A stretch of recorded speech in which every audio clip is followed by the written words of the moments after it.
तर हाय बाबांनो, मी तुमच्या सगळ्यांचा ब्लॉगर रोहित्या. तर आपण निघाला होतात कुठं जरीला योगा हरिभाऊ आणि मी. हरिभाऊला म्हणलं चल भाऊ आपल्याला जायचं गावाकडे, थोडंसं काम आहे, बँकेचं काम होतं. हरिभाऊ गेला झालं योगा, हरिभाऊला सगळ्या नाद लागल्या वेळेचा.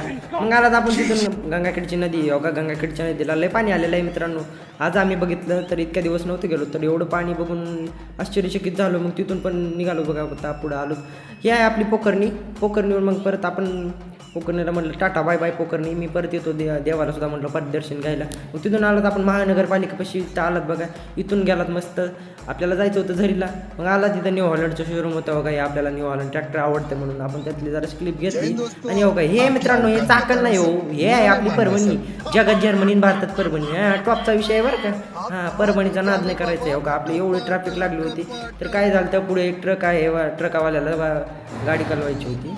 तर आपण परभणीला पण सोडलं मागं आणि इथून निघालो होतात बघा. आपण झरीच्या दिशेने इथं आलात. झरीमध्ये बघा हे डॉक्टर बाबासाहेब आंबेडकरांचं स्मारक आणि हे बघा हे शिवाजी महाराजांचं स्मारक. तर इथून आपण बघा आपल्या घरी गेलात, घरून काम सगळं झालं. मग आपण इथून निघालात बघा हरिभूमी.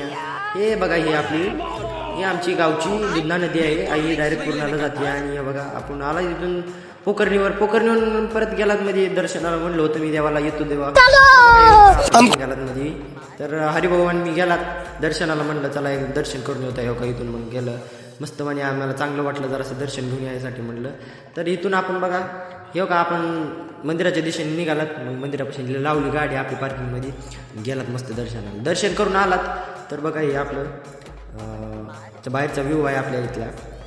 तर दर्शन घेऊन आला तर मग परत निघाला तेव्हा का हे धन्यवाद. तर आपण धन्यवाद म्हणले, याच्यामध्ये आपला पण आभार आहे त्यांच्यासाठी. तर बघा तिथून पण आपण निघालात. तर मित्रांनो आपला कसा वाटला ब्लॉग एकदा कमेंटमध्ये नक्की सांगा. काही चुकलं तर कसं काय चुकत नाही, फॉलो करा.